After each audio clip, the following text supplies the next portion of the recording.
Space Buns Story Hour. Yeah. Let's bring in our Space Space Buns. Buns crew. Yeah, can you say that again, Will? Space Buns. Yes! Yes. Aww. I almost want you to take over as the announcer and just use that accent because of the way you say Space Buns. I can't even do it. Space? Is that it? Space? It's like a Geordie accent, is it? Space Space Buns. Buns. I think so. Yes. Yes. No, I think it was a Northern Irish accent. So it was Yeah, an Irish yeah. line. Space Buns. Space Fucking Buns. I hope Buns that of space. we get more of those cute little props. All right, so yes, the applause is very Maybe. appropriate because we have the writer of Space Buns here with us, Miss Emily Labus. Woo! We have a composer here who has been doing, I think, let's see, he's a composer, but he's been producing for this particular one. But also he's been performing. We have a new song for episode 2, and it's fucking incredible. And yeah, Aaron is a big part of that. So thank you, Aaron. Mr. Aaron J. Morton. And then also Will, of course, he is Shane. He is Miss Space Bun's best friend in the play. We have a new cast member, Mr. Gary Furlong. Hi. Yes, sir. Hey. And he I'm in the is show. he's playing the big bad in this series. He's playing a You will naughty, recognize him. naughty. This is how he Very sounds. A naughty, Like naughty. this. Yeah. He I'm sounds not very really pleasant. scary. How did you not get scared voicing him if he sounds like that? That sounds really scary. They're really high pitched. My eyes go weird.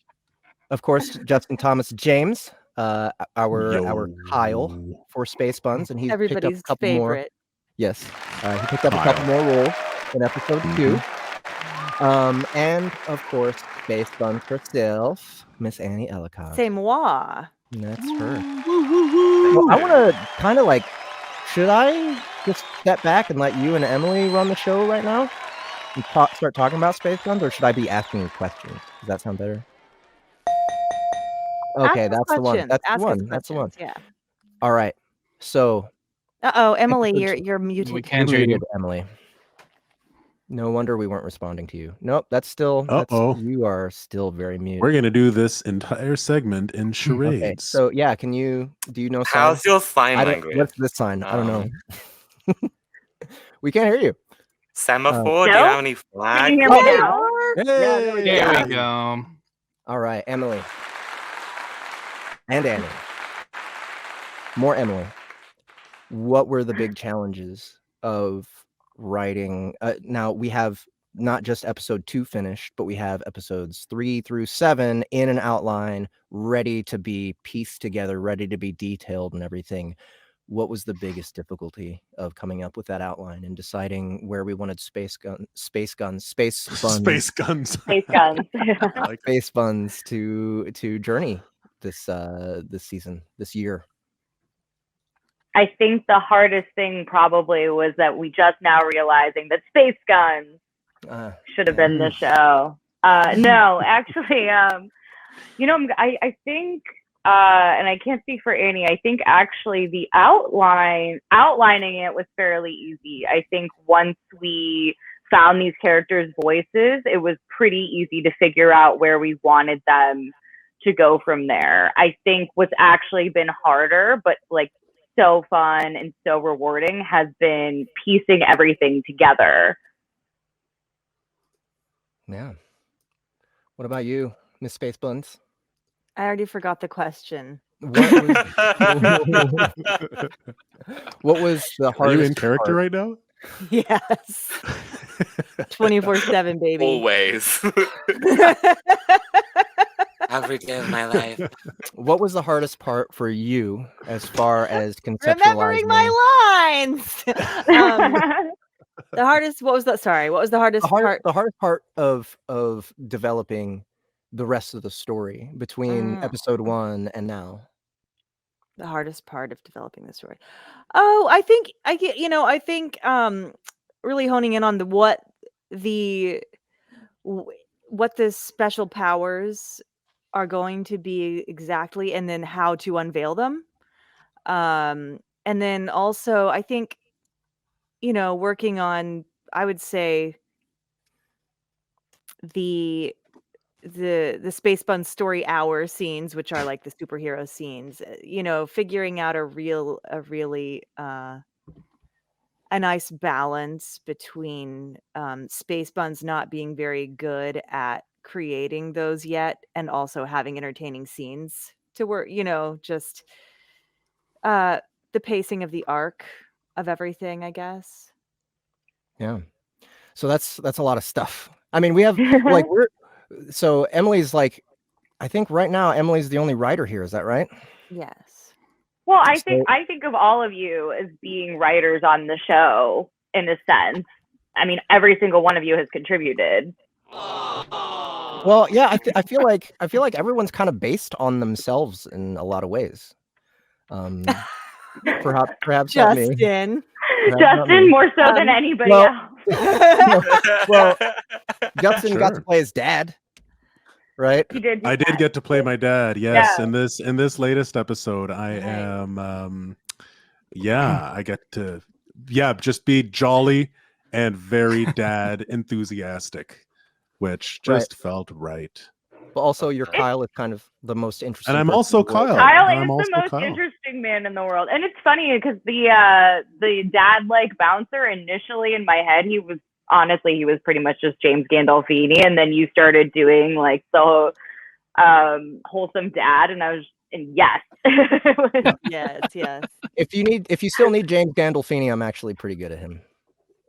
We should. I mean, eventually, I think we're going to, right? I mean, for those of you It's who only a matter of the first time. episode, I feel like you'll feel me on this.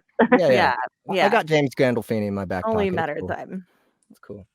And then Will. Will is just jolly old gay man. You know how it goes. You know how It's it always goes. very easy to come and do Shane because it's like I just read the script and I'm just like, this is me. Reading as myself. Am I working? Not really. Am I putting a unique inflection in? No, I'm just being me. Annie and Will hanging out in an apartment in New York together. I do feel like Shane is like a little bit more type A than you are, Will, in real life. But That's very fair.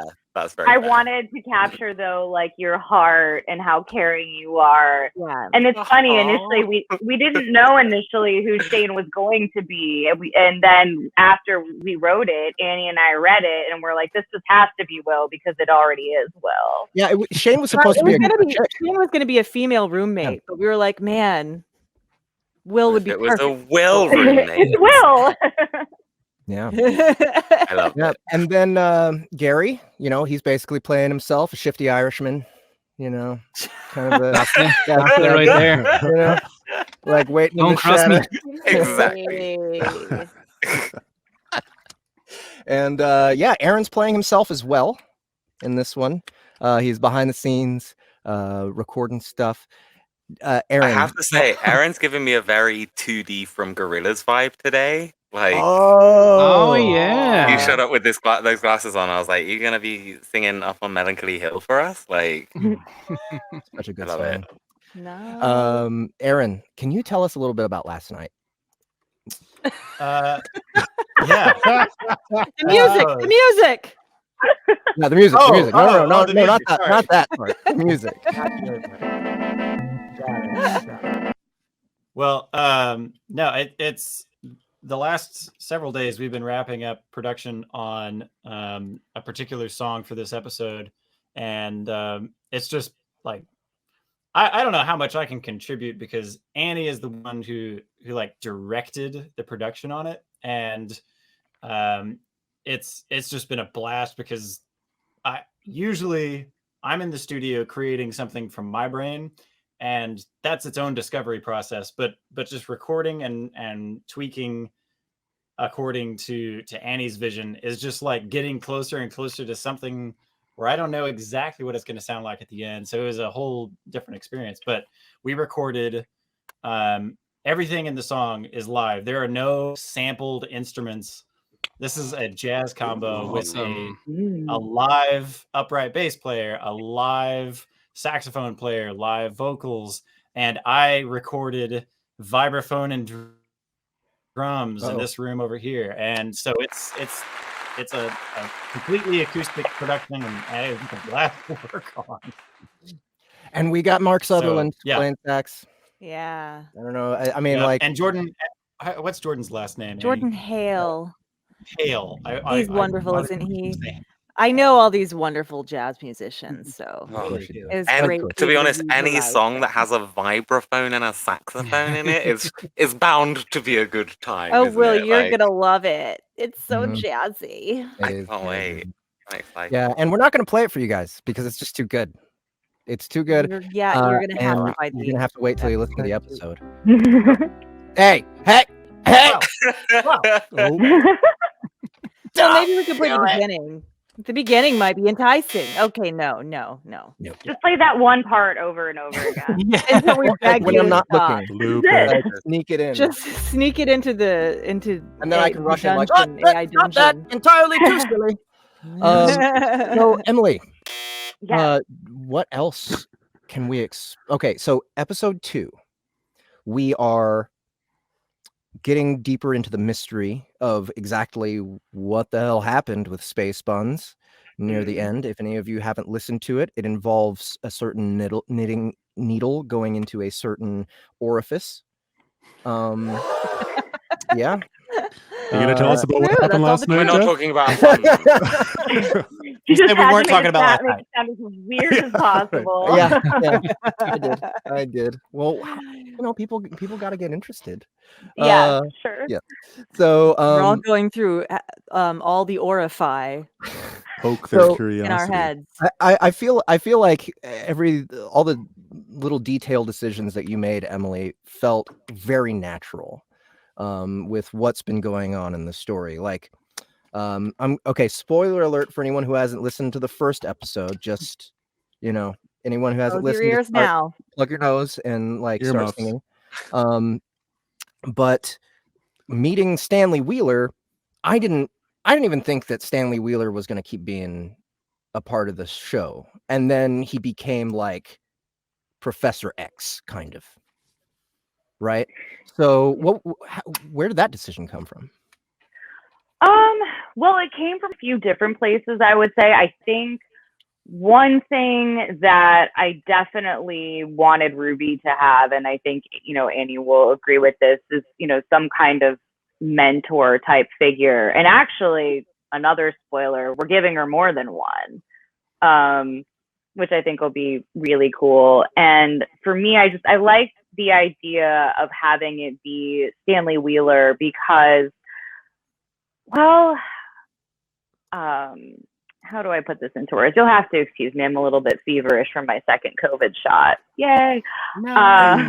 Yay! Hey, congrats. Very excited. Thank you. Thank you. Very excited. If I start sweating profusely, forgive me. Sorry. So I like the idea of having it be, you know, someone who you might think is the man, because, you know, he's the big producer, actually sort of being the down to earth, you know, a little bit off the beaten path, kind of wacky, weird guy who can help her on this journey. I just thought there was something really special about that. And I've just had so much fun with, you know, seeing his character develop, because honestly, a lot of it, like I say, at this point, the character is just the character. And I really do feel like I'm just writing what he wants to say. I know that's cliched, but that's how it feels when I'm writing that character. Well, Yeah, I think like awesome. you do a good job with authentic voices, with, you know, making each character seem like a whole person, unique, you know, from the other characters. Thank you. And I think too, so like one thing that I'm really excited about, this is like a little bit of a spoiler for episode 3. Well, I guess not a spoiler, but okay, think about many superhero stories, especially when it's an origin story. There's this period where the main character is figuring out how to learn their powers. And a lot of times, you'll have that character like going off on a retreat to a remote location, or often in Eastern Asia, where they're just kind of off doing their own thing away from reality and learning to harness their powers. It happens in a lot of great superhero movies and comics.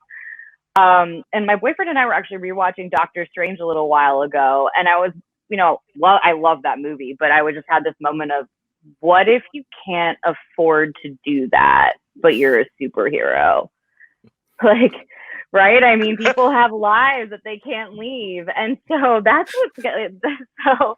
I'm really excited to honestly write that, the mundanity of, you have to figure out how to harness your powers and use them for good, but you've also got a job and you've got a roommate and you've got family issues. And that, that's the part of the story that I'm really excited to tell. Yeah. Hey, That's kick-ass. I'm imagining now some kind of like distance learning, like open university course for like wheelchair. And like unlock your superpower. Some lesser superhero, like snake-based trivia man, being like, actually I got my my qualifications from a distance learning institution, but it's still just as good. And we had all exactly the same exams and revision texts as the big guys, and so it's exactly the same nowadays.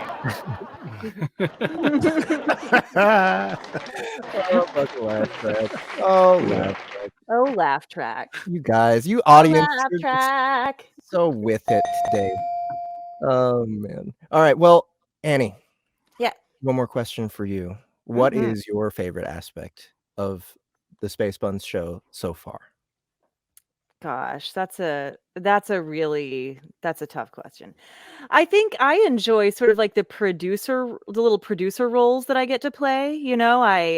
I love I was able to bring in this fantastic comic book artist, Jeremy, I brought him into the fold, and it's sort of like it's been really cool to be able to say, this person's going to be perfect for this, and this person's going to be perfect for this. And also it's just been amazing to have this sort of like seedling of this idea that, we all came up with, like drunk and high one night, laughing our asses off about, like, to actually watch it like being brought to life. That's fun, to watch the imagination sort of like spill out from the mind into the real world. That is awesome. Yeah, I have to say that's my favorite part too, is I think every time I think of this show, I think of that night, hanging out with you guys, hanging out with Andy. I wish she was here. I can't wait for her to come in later on in the season. Oh, me neither. So excited. And so excited for her character too. Yeah. Yeah. Oh, and her, like, the illustrated depiction of her character is so great. So good. Yes. Do we have any of those sketches? Did you send any of those to Anna? We have some of the working sketches for episode 2. And I can actually find the one of Andy's character. Jeremy Luther I think that his illustrations are very unique. There's something, I don't even know how to describe it. It's something about maybe the delicacy of the characters' extremities or something. I don't know. It's a weird. It's probably a very bunch of kinetic, things. feeling He's to so it. detailed too. Like, So if much you could just detail, blow up, any I little piece love of the like extra, like there's so much crammed into there. It really reminds me of like, did you ever read any of the Discworld books by Terry Pratchett? They have covers that are like chock full of like a million different things happening all at once, all over the plot. And this is like the same kind of thing. Like all of this action is happening, and like it's really busy. It's so clever as well how like the two things kind of like meld into each other. I love it. I think it's the texture. There are Easter eggs too. Yeah. Yeah, there's little things. If you guys find a picture of this online and really comb through it, you'll find a lot of cool stuff.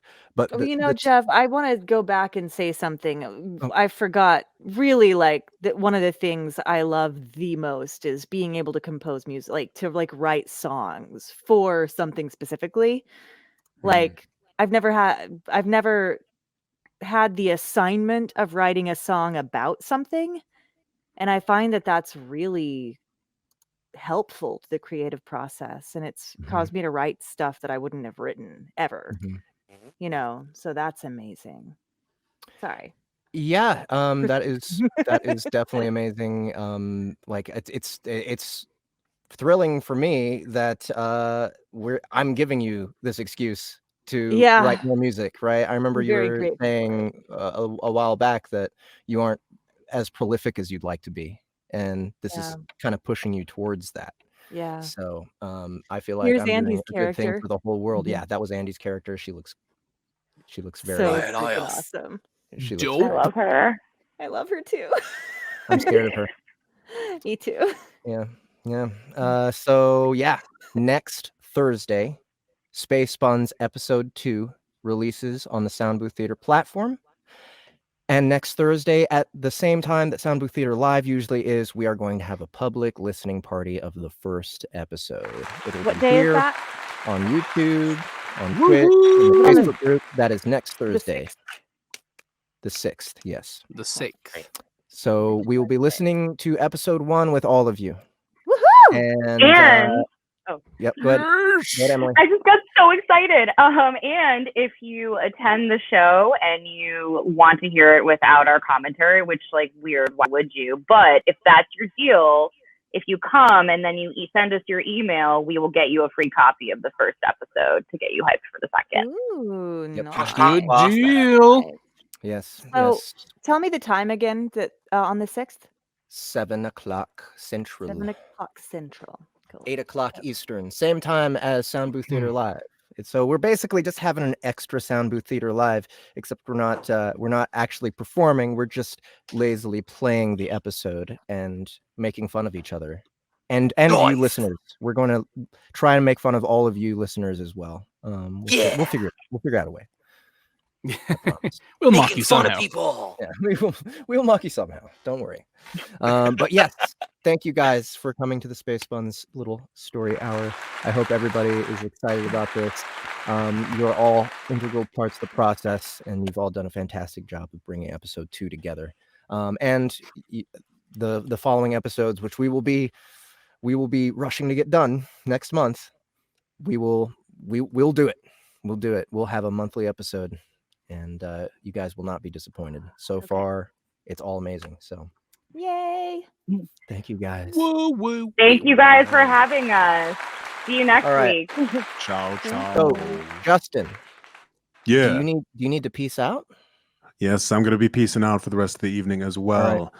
At the end of this segment. So. That makes me sad. I will cry after this episode, but I'm not. That's why I'm peacing out. Right. That was my intention. I mean, he just kind of wants to hurt my feelings right now. We're harvesting Jeff's tears. What Justin's like, to be honest, like he's just a really malicious, just like evil, cruel he's person. incredibly I feed off of insidious, tears. He like It's he very plans insidious. these things. Like, no, and, it seems like he's really nice. Stop. Oh, stop. You guys are making me blush.